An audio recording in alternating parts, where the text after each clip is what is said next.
Hello guys, you're welcome back to Academic Technology channel. So people normally reach out to me to say, I want to start up a YouTube channel.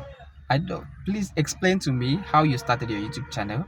And today in this video, I just stepped out. This is a very short video, unplanned video, and I am left in the car, so I want to talk about it. So today in this video, I am going to show you just little things that you need for you to start a YouTube channel. People actually think that you need very big devices to start up a YouTube channel. So this particular video, I'm making it with just a tripod stand and a Techno phone. I think this is Techno Spark 20, and I have my microphone. I don't even use this microphone often.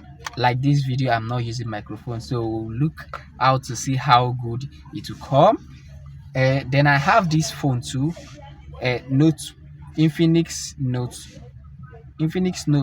This also I normally use to record my video. So people actually always think that you need a high device for you to be able to record your video, but here I am here to prove you wrong. You don't need any of those things. Once you have your niche, once you already have ideas of what you want to talk about, once you are knowledgeable about it, once you are ready to discuss it, just go ahead and start. Get a Gmail account, create a YouTube channel.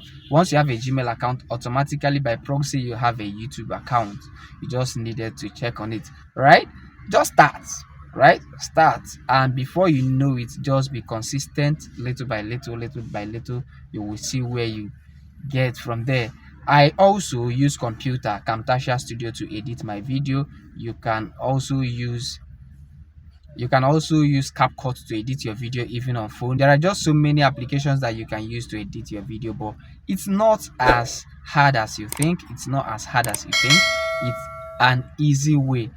For example, if you're a beginner and you don't have money for studio big devices, just get yourself a very plain background. Even without background, you can do it these days. CapCut has a way you can remove the background. When you remove the background, you will now get a very beautiful artificial studio. But for me, what I would advise is use your phone, go to a very plain white background, just sit there, record where there is no noise, record your video. Then you can use CapCut even on your phone to edit your video. When you use CapCut to edit your video, just edit and upload. One thing that you should understand is keyword SEO, and look at what you have and the way to put it that people will understand. Please don't forget to subscribe to our channel. I will see you on our next video.